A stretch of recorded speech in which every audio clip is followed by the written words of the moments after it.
Class में पढ़ने वाले हैं किस बारे में? आप बोर्ड को देखकर थोड़ा सा समझ गए होंगे, अंदाजा लग गया होगा। आज हम पढ़ने वाले हैं गति के बारे में, ठीक है। तो गति के बारे में समझने से पहले मैं आपको कुछ छोटी छोटी क्लिपिंग जो है वो दिखाना चाहूंगी, जहां पर आपको ये समझना है कि ये मैं दिखा क्यों रही हूँ। गति के बारे में समझने से पहले हम गति क्या है इसके बारे में थोड़ा सा समझेंगे, उसकी डेफिनेशन के बारे में थोड़ा सा समझेंगे। तो आप जैसा कि डिस्प्ले में देख रहे हैं कि एक व्यक्ति अपनी कुर्सी पर बैठा हुआ है। ये स्थिर है या गतिमान है? स्थिर है, ठीक है। अब आपको ये मालूम है कि वो वस्तु स्थिर है, लेकिन आपको एक बात और मालूम है कि हम कहाँ पर है? पृथ्वी पर, ठीक है। और पृथ्वी क्या कर रही है? सूर्य के चारों ओर परिक्रमा कर रही है। और आप जानते हैं कि जब सूर्य के चारों ओर वो परिक्रमा कर रही है तो वो खुद की दूरी पर भी घूम रही है, और हम सब कहाँ है? पृथ्वी पर है। तो जैसा कि आप देख पा रहे हैं हम सभी गतिमान है, ठीक है। लेकिन यदि कोई पृथ्वी के बाहर से हमें देखेगा तो क्या सोचेगा? हम पृथ्वी पर, अभी हम लोग यहाँ पर हैं तो हम क्या है? स्थिर है। और यदि पृथ्वी के बाहर से किसी अन्य ग्रह से कोई हमें देखेगा, क्योंकि हमारी पृथ्वी उसे क्या दिखेगी? घूमती हुई दिखेगी। इसका मतलब यह है कि कोई भी वस्तु स्थिर है या गतिमान है, ये अंदाजा लगाना बहुत मुश्किल है। और इसके लिए सबसे पहले हमें ये समझना है कि गति को समझाने के लिए हमें कोई ना कोई मानक का लेना बहुत जरूरी है, और ये समझना जरूरी है कि गति है क्या। तो परिभाषित रूप में यदि हम समझें तो हम बोलते हैं कि गति जो है किसी वस्तु के समय के साथ जो किसी वस्तु की स्थिति या गति में जो परिवर्तन होता है उसे हम गति कहते हैं। अब आप सोच रहे होंगे कि मैं समय के साथ क्यों बोल रही हूँ? मैंने समय के साथ किसी वस्तु की स्थिति और समय के साथ किसी वस्तु की गति को मैंने डिफाइन क्यों किया है? तो उसका कारण ये है कि आप जैसा कि डिस्प्ले में देखेंगे कि कई बार ऐसा होता है कि हम खुद कंफ्यूज हो जाते हैं कि हम गतिमान हैं या हम स्थिर हैं। जैसे कि मैं यहाँ खड़ी हूँ, आप सबको मैं स्थिर दिखाई दे रही हूँ, लेकिन चूंकि मैं पृथ्वी पर हूँ तो मैं गतिमान हूँ, ठीक है। एक उदाहरण है छोटा सा कि आप जैसे कि आप देख रहे हैं कि कोई ग्रह के बाहर, जैसे बस में लोग खड़े हुए हैं तो बस तो चल रही है, लेकिन बस के अंदर जो लोग हैं वो स्थिर है।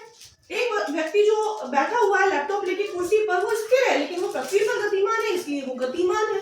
तो किसी भी वस्तु की स्थिति और गति को समझने के लिए, ये कंफ्यूजन दूर करने के लिए एक मानक लिया जाता है। और मानक लेने का कारण ये एग्जांपल आप देख सकते हैं यहाँ पे डिस्प्ले में दिखाई दे रहा है कि एक कार चल रही है, जिसे हम बाहर से जब देख रहे हैं तो वो हमारे लिए गतिमान है।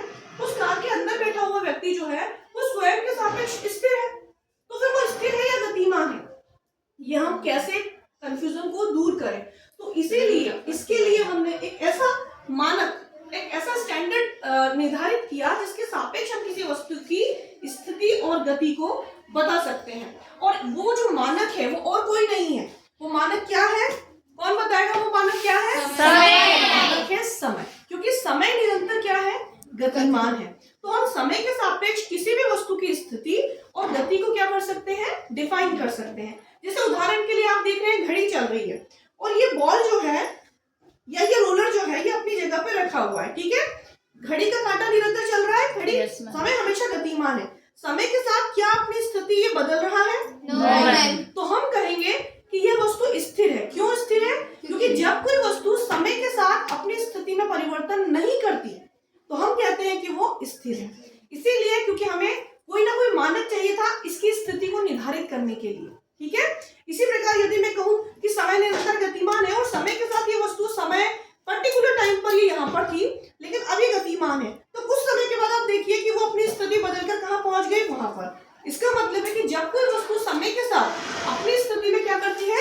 परिवर्तन करती है, तो हम कहते हैं कि वो वस्तु क्या है? गतिमान है। तो हम अपने दैनिक जीवन में बहुत सारी गतियों के बारे में जो है समझते हैं, देखते हैं, जानते हैं। और हम अपने दैनिक जीवन में क्या, अभी क्लासरूम में आप देखेंगे पंखे की गति देख सकते हैं, आप छोटे से रेंगते हुए कीड़े की गति देख सकते हैं, आप बहुत सारी गतियां, समुद्र की लहरों की गति आप देखते हैं, तरंगों की गति देखते हैं। तो गति जो है वो क्या है? एक्चुअली किसी भी वस्तु का समय के साथ अपनी स्थिति में बदलाव करना ही उसकी गति अवस्था या गति कहलाती है। जैसा कि यहाँ पे लिखा हुआ है कि वस्तु की दो अवस्थाएं होती हैं। एक होती है स्थिर अवस्था। स्थिर अवस्था का मतलब होता है जब वो वस्तु समय के साथ अपनी स्थिति में बदलाव नहीं करती है तो वो वस्तु स्थिर कहलाती है। और जब कोई वस्तु समय के साथ निरंतर अपनी अवस्था में बदलाव करती है तो हम कहते हैं कि वो गतिमान है, ठीक है। तो आज हम पढ़ने वाले हैं गति के बारे में और गति के प्रकार के बारे में। तो गति के कितने प्रकार होते हैं? तीन प्रकार होते हैं, जो कि आप लोग सभी जानते भी हैं, थोड़ा सा इस बारे में आपने 9th स्टैंडर्ड में भी पढ़ा हुआ है। तो गति के 3 प्रकार हैं, जिसमें से अगर हम बात करें कि 3 प्रकारों में पहला प्रकार कौन सा है, तो आप सभी जानते हैं एक विमीय गति। गति जो है वो पहली गति होती है एक विमीय गति। एक विमीय गति का मतलब समझते हैं आप लोग? विमा का मतलब समझते हैं? क्या होता है विमा का मतलब? दिशा। एक दिशिक गति जो होती है, जब कोई वस्तु किसी एक दिशा के एक दिशा के अंतर्गत गति करती है। उदाहरण के लिए जैसे हमने बात की, ये सड़क पर चलती हुई कार की गति है। सड़क पर जब कार चलती है तो वो एक ही दिशा में गति करती है। ऐसा तो नहीं होता कि वो सडन ऊपर चढ़ गई पहाड़ी पर, नहीं, वो एक ही दिशा में गति करती है। या ये गति इस प्रकार से हो, या ये गति इस प्रकार से हो, या ये गति इस प्रकार से हो, या ये गति इस प्रकार से हो।